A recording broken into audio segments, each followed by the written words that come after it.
मोनसे गिख्रंथाव लामा जाब्रबथाय हलि फोरबोनि गेजेराव दुलियाजानाव मोनसे गिख्रंथाव लामा जाब्रबथाय जानाय गंनै बाइकनि गेजेराव गिख्रंथाव सौग्रावलायनाय सोलिबाय थानाय हलि फोरबोनि गेजेराव दुलियाजानाव मोनसे गिख्रंथाव लामा जाब्रबथायखौ बे समाव मिथिनो मोननाय जादों। बे जाब्रबथाया भटाय पन्चली सापटली ओनसोलाव जायो। बे जाब्रबथायावनो गंनै बाइकनि गेजेराव सौग्रावलायनाया जायो।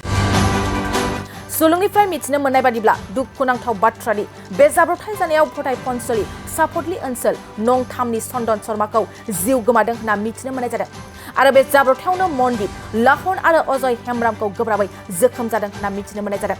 सुलुंनिफ्राय मिथिनो मोनबावनाय बादिब्ला जोखोम जानाय सुबुंफोरखौ डिब्रुगड़नि आसाम मेडिकेल कलेज हस्पिटालाव थिसननाय जादों होनना मिथिनो मोननाय जायो।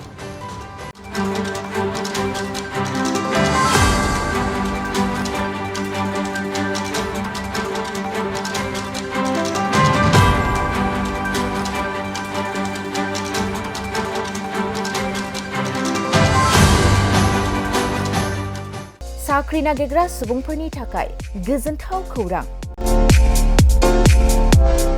गिबि खेबनि थाखाय आरबि मेथमेटिक्स सेन्टारा बाक्सानि सदर मसलपुराव गासै कम्पिटिटिभ एग्जामनि थाखाय गोदानै कचिं सेन्टार बेखेवनो थांगासिनो दं।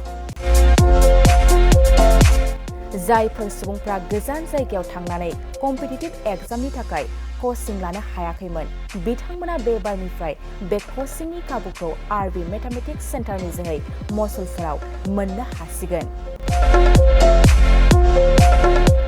बे कचिं सेन्टाराव बिथांमोना direct recruitment, 3rd and 4th grade, railway, SSC, army GD, Agniveer, bank, police आरो टेट आनजादफोराव जिरायनो हानाय बायदि रोंगौथि गोनां फोरोंगिरिजों फोरोंथाय होनाय जागोन।